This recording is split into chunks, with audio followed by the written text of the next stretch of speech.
Hello everyone, welcome back to another video, and I'm sure as you saw by the title today, we're talking about Spider-Man. Well, the games anyway.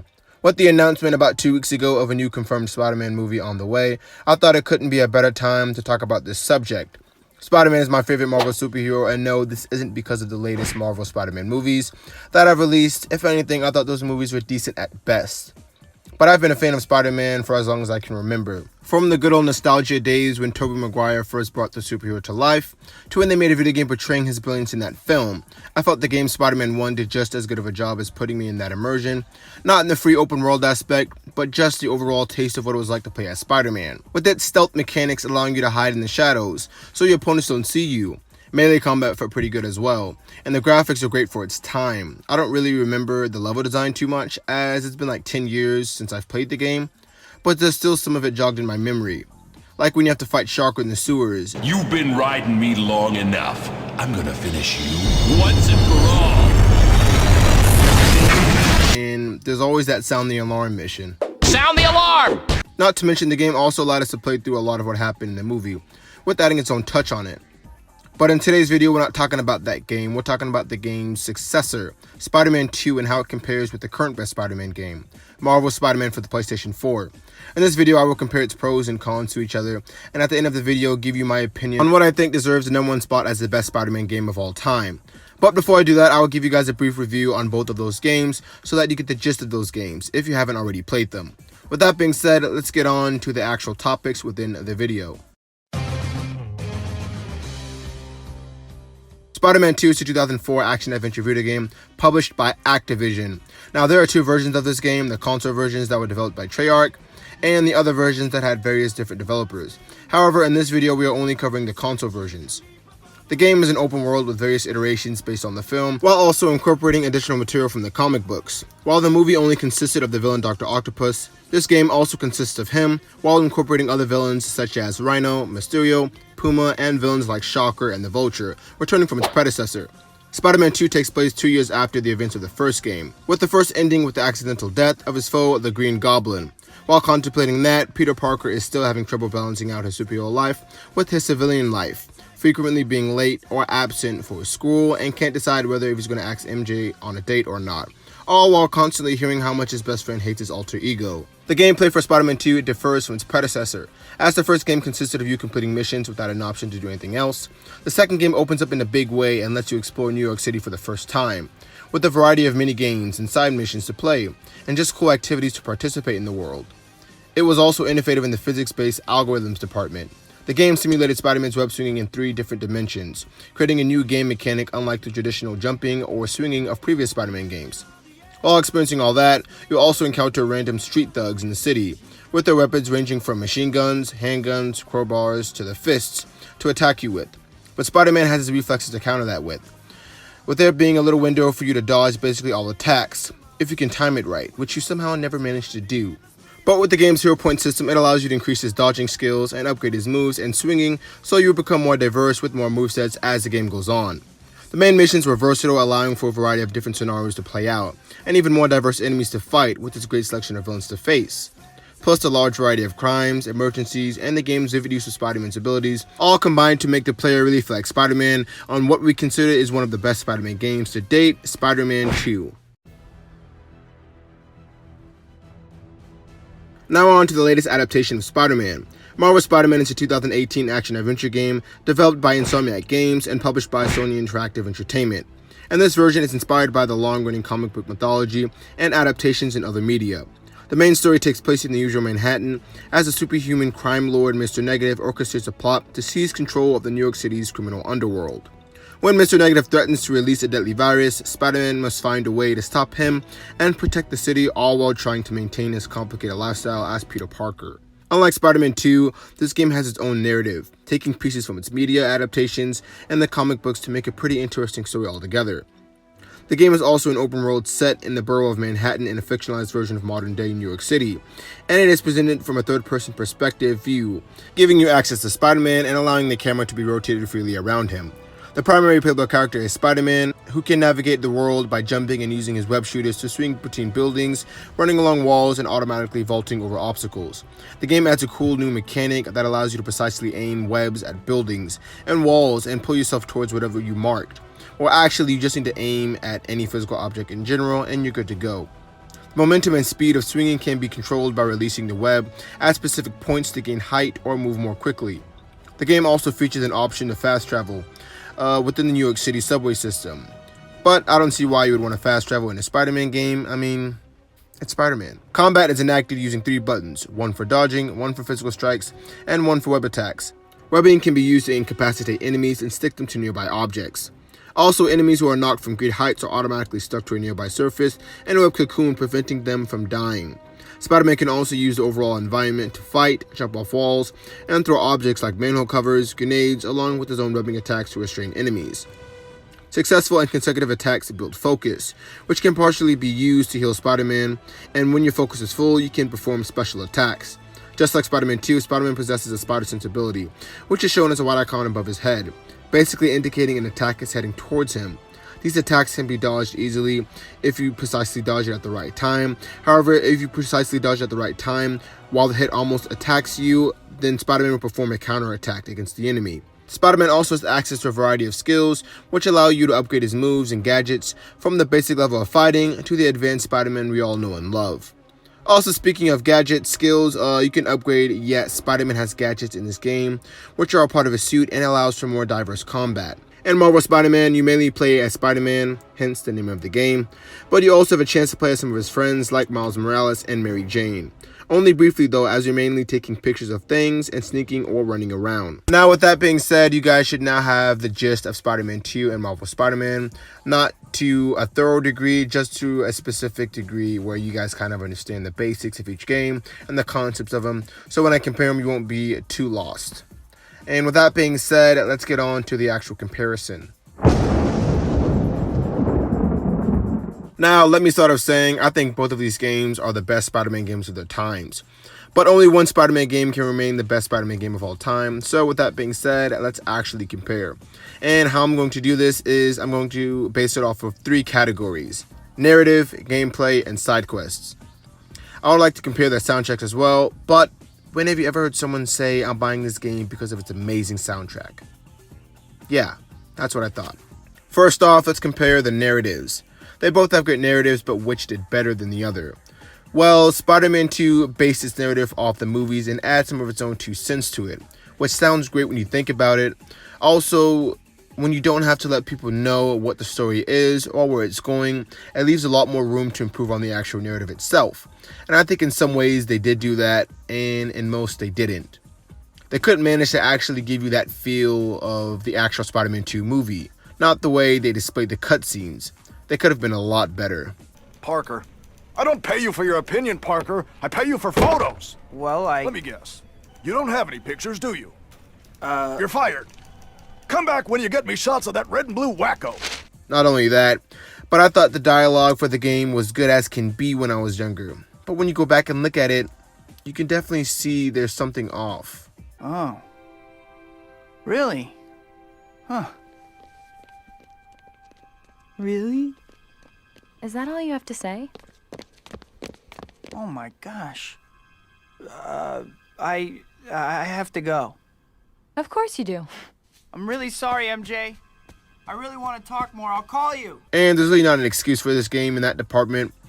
You can argue that it was made back in 2004, but then again, so was this game. What is that? I am a monument to all your sins. And so was this game. A large group of surviving metalheads have concentrated in another section of the city. But we destroyed Core. It appears the strongest metalheads have survived. The battle for the city has just begun. But I thought they did do a really good job with their stories. They did incorporate of their own. Like adding Black Cat into the story, I felt that really helped flesh out the game a lot more. Also, the dialogue was pretty decent in this game, just not as good as I thought it was when I first played it. But it definitely has its moments. I'm gonna break your bones and make you cry for your mama. Rhino, I'm gonna take a wild guess that you're strong but dumb. Now let's compare it to Marvel's Spider-Man. Like I mentioned, Marvel's Spider-Man is based off of various comic books and adaptations in other media. So what they essentially gave us is a new experience to Spider-Man. They offered us a new original story to the game that's both interesting and satisfying. They do a really good job portraying the characters with its good dialogue and story that makes you feel like you're actually in a Spider-Man movie. Parker! Dr. Octavius! What you got there? Chinese. If I know you'd be here, I would have... What are you working on? Oh, just a side project.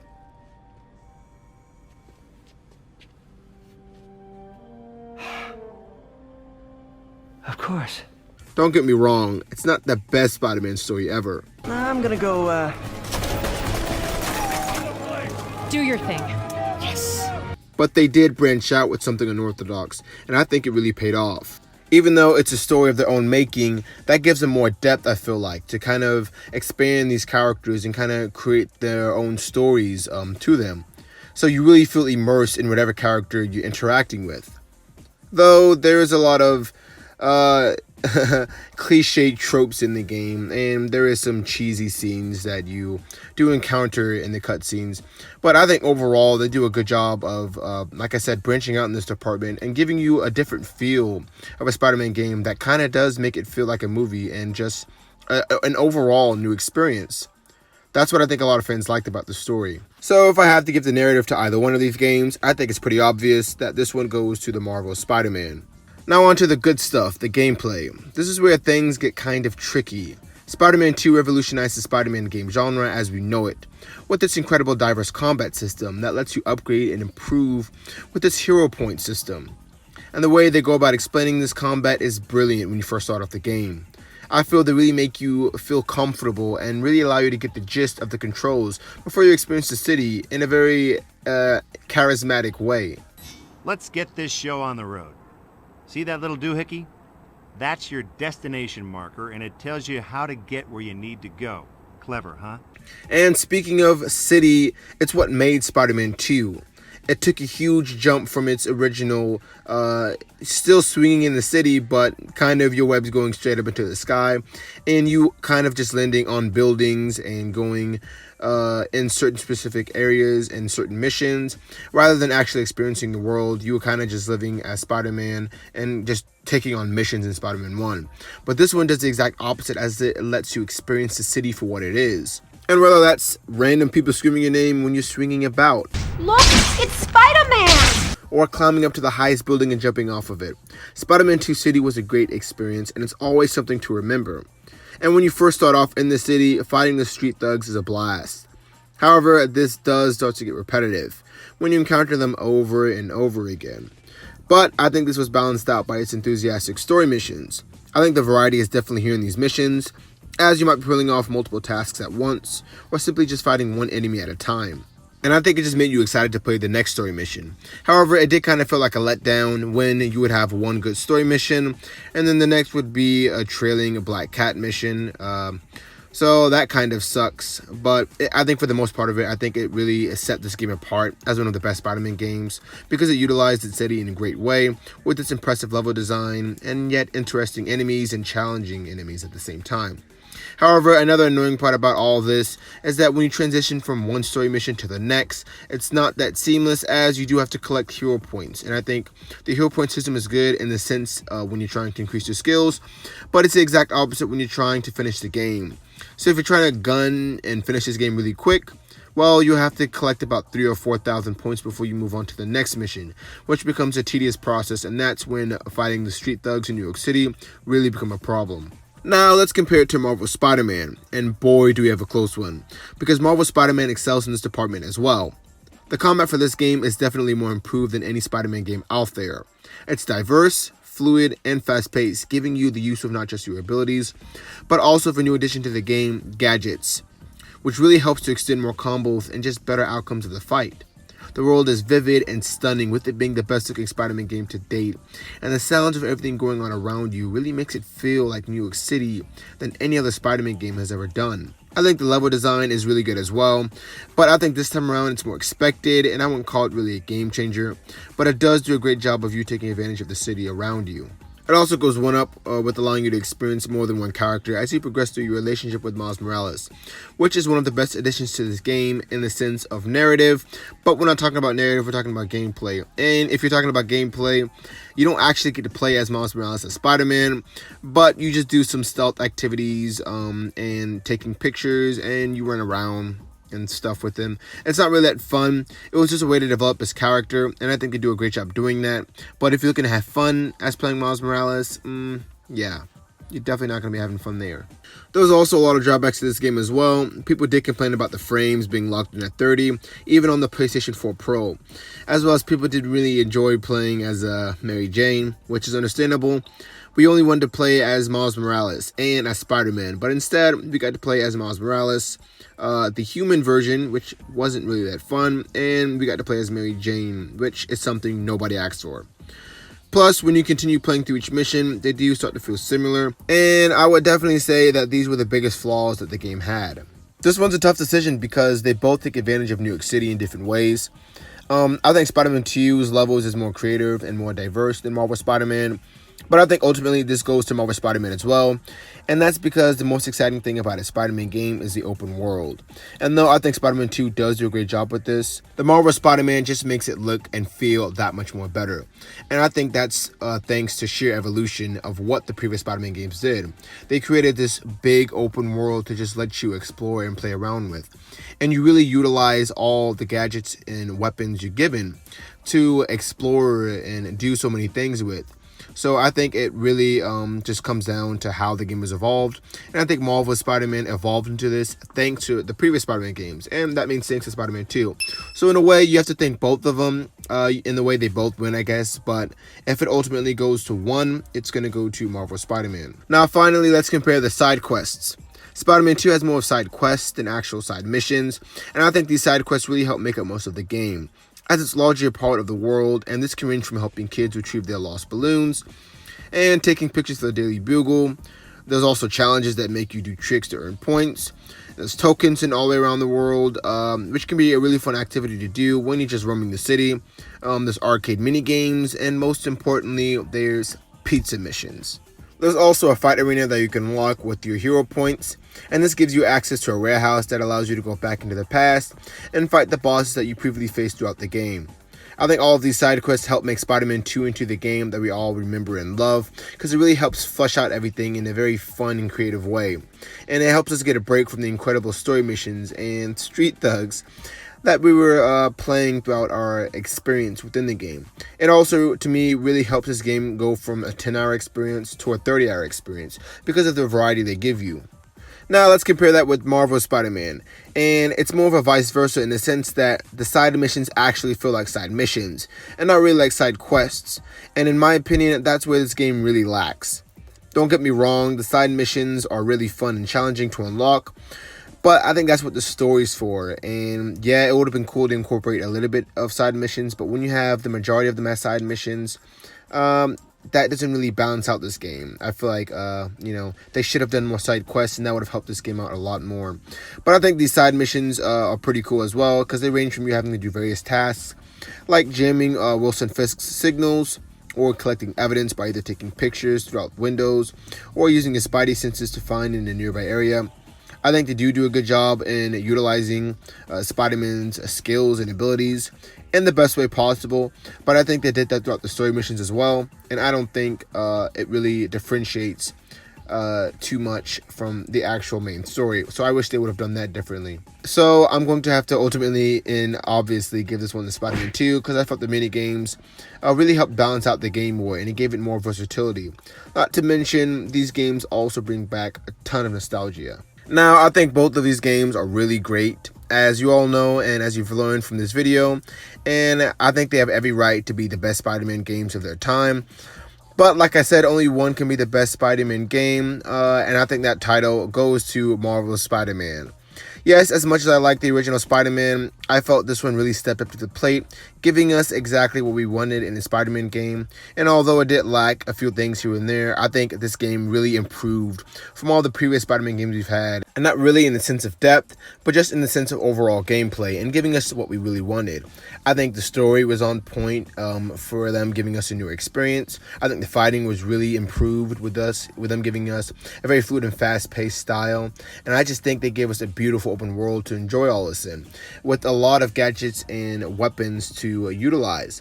So I think this game really just overall improved from other Spider-Man games. And I haven't even mentioned the DLCs. So if I did, I think this one would have definitely blow the original Spider-Man 2 away. And the original Spider-Man 2 was a great game, but like I said, just the sheer evolution made the Spider-Man game what it is today. And I think that's why it takes the ground as the best Spider-Man game of all time. Anyway, that's going to do it for today, guys. This was a different video that I've been waiting to make for a while. So yeah, it kind of feels good to get off my chest. If you guys happen to like this type of video, then I'll definitely make a lot more in the future. However, if you didn't like it or you found some things that I should work on in this video, then please leave your opinions below in the comments. I'll definitely get to them. Also, if you guys enjoyed the video, then please like and subscribe. It would most certainly make my day, and I guess I'll see you guys in the next video. Till next time.